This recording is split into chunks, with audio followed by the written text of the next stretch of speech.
माऊलीच्या शाळेची आज अवस्था काय झालेली आहे, या शाळा बंद पडायला आलेल्या आहेत. म्हणून आपल्याला सर्व संत महात्म्यांनी सांगितलं, माऊलींनी सांगितलं, अब्रकाच्या साठी पंथे हाती धरली पाठी. नामदेव महाराजांनी सांगितलं, नाचू कीर्तनाच्या रंगी, ज्ञानदीप लावू जगी. तुकोबांनी सांगितलं, आम्हा घरी जर शब्दाची चरत नाही.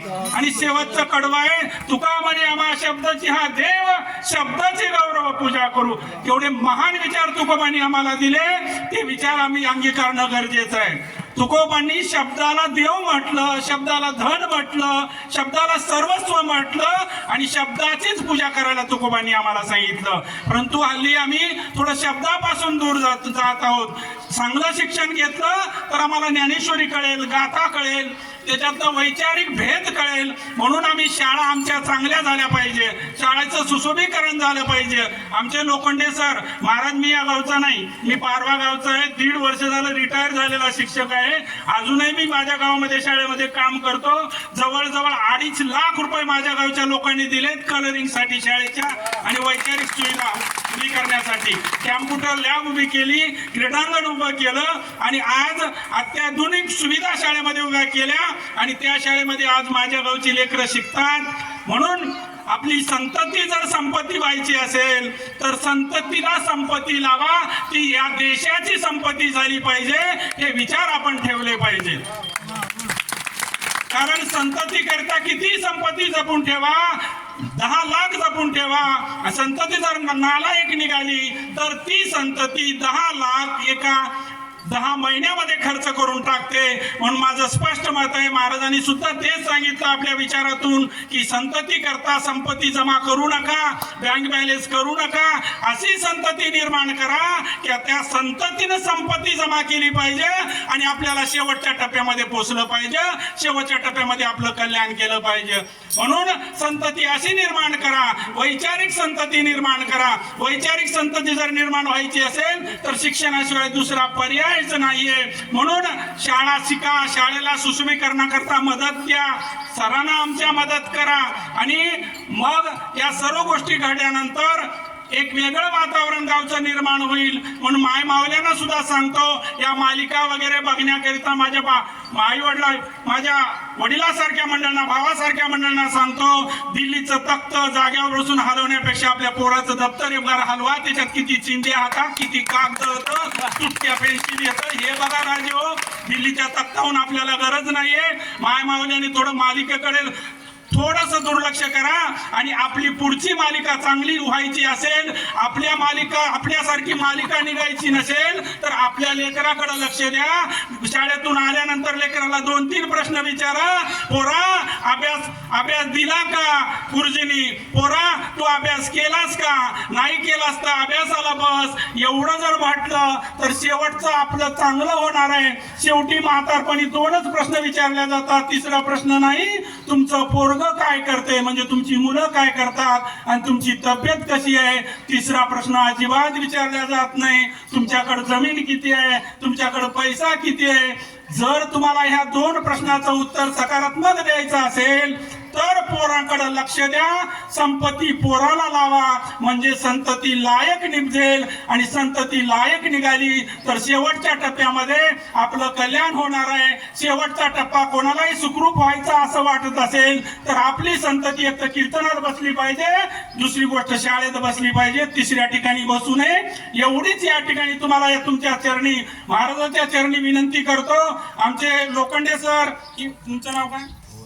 पवार प्रल्हादी समधी मंडळी, आमचे पवार सर, सर्व मंडळी, या गावामध्ये एक चांगलं वातावरण तयार होत आहे. आमच्या लोखंडे सराच्या आगमनानं पाठीमाग काय झालं विसरून जा. महाराजांनी सांगितल्याप्रमाणे शिक्षकाचा सन्मान करा आणि या शाळेला भरभरून मदत करा. शाळा उभी टाकण्याकरता फार पैसा लागत नाहीये. माझ्या गावानी महाराज एका आमचे चुलते भजनी आहेत, वारी करतात महिन्याची, त्यांनी 50,000 रुपये उसने दिले शाळेला. 50,000 रुपये उसने दिले 6 महिन्याकरिता. कधीही द्या म्हणले. एकाने 25,000 दिले, 5,000, 10,000. महिलांनी माझ्या गावामध्ये 15,000 रुपये दिले. 100 100 100 100 करून, म्हणजे पैसा सर्वाकडे आहे. तुम्हाला विनंती करतो की पैसा कुठे खर्च करावा, फक्त महाराजांनी सांगितल्याप्रमाणे वैचारिक दृष्ट्या आपण विचार करणं गरजेचं आहे. पैसा आपल्या या संतती करता, पोराबाळा करता खर्च करा, बाकी गोष्टीत करा की न करा, फक्त सप्ताह आणि शाळा हे 2 यशस टिकले पाहिजेत आणि ते टिकवण्याची जबाबदारी या पालकांची आणि महिला मंडळीची आहे. तुम्ही ते 100 नाही तर 1,500 रुपये जमा होतात. कारण लाडक्या बहिणीच्या हातात वा वा, महाराजांनी या ठिकाणी लाडक्या बहिणीला विनंती केलेली आहे की 1,500 पडलेले आहेत, कालच पडलेले आहेत. तुम्ही सर्वांनी मिळून आमच्या लोखंडे सराकडे या गावातल्या लोकांनी थोडासा किस्सा थोडासा हे करा. बाकी शिक्षणाला पैसा लागत नाही. कट्टा आणि तोटा सोडला तर ग्रॅज्युएशन पर्यंत शिक्षण होतं. माऊली हो, मायबाप हो, म्हणून थोडस व्यसनापासून दूर राहा. महाराजांनी तुमचा सर्वात शेवटचा मुद्दा महाराज माझ्या अंतःकरणाला फार म्हणजे भिडून गेला. अंतःकरणामध्ये व्यसन सोडा. आज खरी गरज या गोष्टीचे.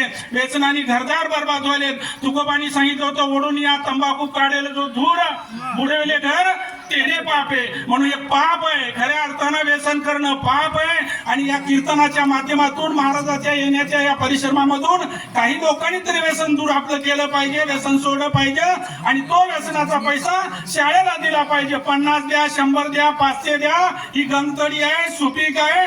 तुम्हाला स्वर्गाला जायचं असेल तर महाराजाच्या वतीनं सांगतो, शाळेला आणि सप्त्याला ध्यान द्या. स्वर्गाला वैकुंठाला जाता तुमची सर्व इच्छा पूर्ण होईल. या ठिकाणी एवढीच तुम्हाला विनंती करतो. फारसं बोलणं उचित नाहीये. या कीर्तनामधून महाराजांनी वैचारिक प्रबोधन केलं आणि तुमचे आमचे डोळे आणि डोके उघडले. आमचे डोकेही बंद आहेत आणि डोळेही बंद आहेत. म्हणून डोके उघडा, डोळे उघडा, तुमच्या पोराबालाचं कल्याण होईल. एवढंच या ठिकाणी तुम्हाला विनंती करतो. आणि आमच्या लोखंडे सर बेजार होतात. मी महाराज व्हॉट्सअपवर पाहतो की यांनी काय काय प्रयत्न चालू केले की अशी मंडळी काही त्या ठिकाणी साथ देती. खूप कठीण आहे. गावात या ग्रामीण भागामध्ये शाळा टिकवणं खूप कठीण आहे. आणि इथली जर शाळा बंद झाली तर गोरगरिबाचं शिक्षण बंद होणार आहे आणि ते ढोरा मागण कुठंतरी मोकार फिरणार आहे. म्हणून या शाळा चालल्या पाहिजे. शाळा चालले तर सप्ते चालतात. मी जबाबदारीनं बोलतो, शाळा चालले तर सप्ते चालतात. शाळेतून शिकलेला ज्ञानेश्वरी वाचेल, गाथा वाचेल आणि त्या महाराजाच्या विचारावर पुढे मार्गक्रमण करेल. म्हणून सर्व अर्थानं आर्थिक मदत द्या, भावनिक द्या, शारीरिक द्या, कोणतीही मदत द्या. कोणाला देणं होत नसेल तर गुरुजी तुमचं काम चांगलं चालले असंच करा म्हणा, परंतु अडथळा आणू नका. एवढीच तुम्हाला विनंती करतो. तुमचा फारसा वेळ घेतला. महाराजांनी मला थोडीशी बोलायची परवानगी दिली.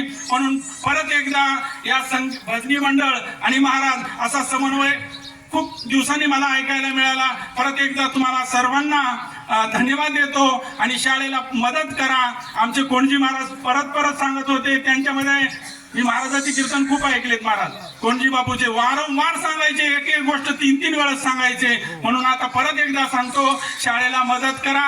लोखंडे सर बेजार होतात, त्यांना सहाय्य करा एवढीच विनंती करतो आणि महाराजाची क्षमा मागून माझे विचार संपवितो. धन्यवाद.